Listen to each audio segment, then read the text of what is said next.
সেদিন দুপুরে প্রচণ্ড মেঘ করেছিল, সেই সঙ্গে মুষলধারে বৃষ্টি। আর ওই যে দূরে একটা চায়ের দোকান দেখছো, ওটা ভুবন খুড়োর চায়ের দোকান। আর তার ঠিক সামনে হাত জোর করে একটু রাগি রাগি দৃষ্টিতে যে ছেলেটা তাকিয়ে আছে, ওটা আমি। আর আমার সঙ্গে আমার দুই বন্ধু শোভন ও সুজয়। চা খেতে খেতে হঠাৎ শোভন একটা গান ধরে, এই মেঘলা দিনে একলা ঘরে থাকে না তো মন, কবে পাবো ও গো যাবো আজ তোমায় নিমন্ত্রণ। গান শেষে শোভন হঠাৎ আমাকে বলল, যাই বলিস বিজয়, এই বৃষ্টির দিনে যদি একটা ভূতের গল্প হয় তাহলে তো খুব ভালোই হয়। এই শুনে নিজেকে আর আটকাতে পারলাম না। আমার জীবনে ঘটে যাওয়া একটা অদ্ভুত ঘটনা ওদেরকে বলতে শুরু করলাম। আজ থেকে প্রায় 5 বছর আগেকার ঘটনা। পলাশপুর আমার মামার বাড়ি। সবুজ গাছপালা, স্নিগ্ধ পরিবেশ, পথে ঘাটের ফাঁকা হাওয়া আমার খুবই ভালো লাগতো। তাই কলেজ শেষ হতেই মামার বাড়ির দিকে রওনা দিলাম। মামার বাড়ি যেতে বেশ খানিকটা সময় লাগতো। পথে প্রায় 2 ঘন্টা ধরে বাসে জার্নি করার পর মামার বাড়ি যেতে হতো। আর এই যে সুন্দর বাড়িটা দেখছো, এটাই হলো আমার মামার বাড়ি। তবে আমার মামার বাড়ি যেতে হলে শুধু বাসে করে গেলে হবে না। বাস থেকে নামার পর ফেরিঘাট হয়ে নদী পার হতে হবে, তারপর কাঁচা রাস্তা ধরে কিছু দূর হাঁটার পর আমার মামার বাড়ি। সেই 7 সকালে বেরিয়েছি, এখনো ঘন্টাখানিক বাসের ভিতরে বসে থাকতে হবে।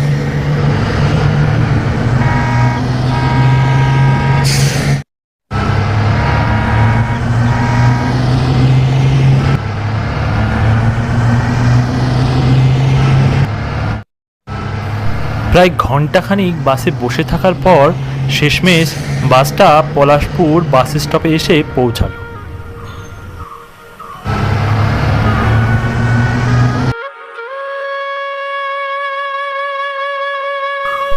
বাসটি চলে যাওয়ার পর আমি আস্তে আস্তে ফেরিঘাটের দিকে গুটি গুটি পায়ে এগোতে লাগলাম।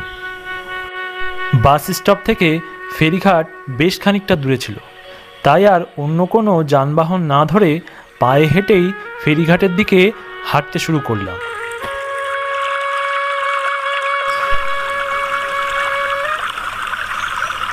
ফেরিঘাটে পৌঁছাতেই আমি দেখতে পেলাম একটি নৌকা দাঁড়িয়ে আছে, তাই আর দেরি না করে তাড়াতাড়ি নৌকাতে উঠে পড়লাম।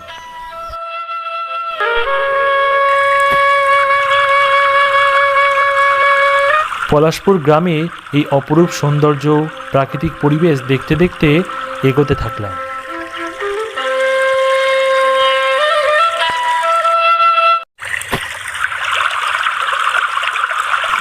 সবাইকে লাবিয়ে দেবার পর মাঝি নৌকাটা কিছু দূর যাওয়ার পর হঠাৎ করে থামিয়ে দেয় এবং মনে মনে ভাবল, তালতলার ঘাটে সচরাচর কেউ তো লাবে না।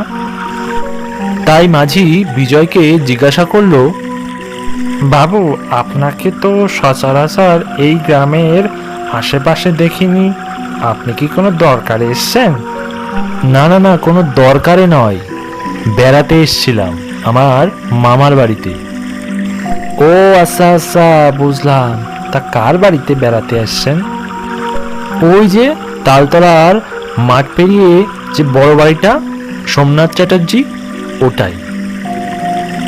এই শুনে মাঝে একটু চিন্তা করে বিজয়কে বলল, একটা কথা কই বাবু, তালতলার মাঠ পার হওয়ার সময় একটু সাবধানে যাবেন, কারণ দুপুরবেলায় যেই ওই পথ দিয়ে যায় তার কিছু না কিছু বিপদ ঘটে, তাই আপনাকে আগের থেকে সাবধান করে দিলাম।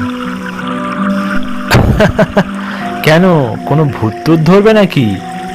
সত্যি বলতে বাবু, নিজে সেবা কখনো দেখি নাই, তবে কানে শুনেছি, তাই আগে থেকে আপনাকে সাবধান করলুম।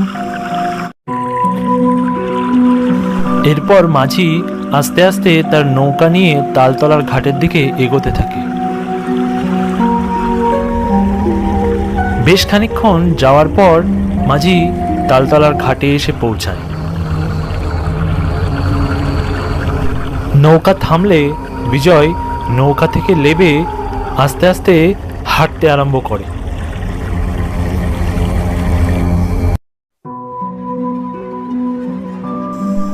হাঁটতে হাঁটতে বিজয় তালতলার মাঠের দিকে এগোতে থাকে। কিছু দূর যাওয়ার পর হঠাৎ বিজয় শিয়ালের ডাক শুনতে পেল, যা খুব ভয়ঙ্করভাবে এই দুপুরবেলায় ডাকছিল।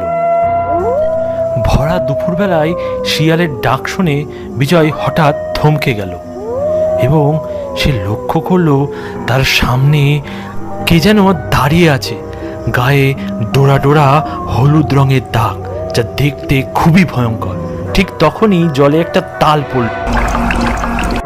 তারপর ফিরে তাকাতেই লোকটিকে আর দেখতে পেলাম না, কোথায় যেন মিশে গেল।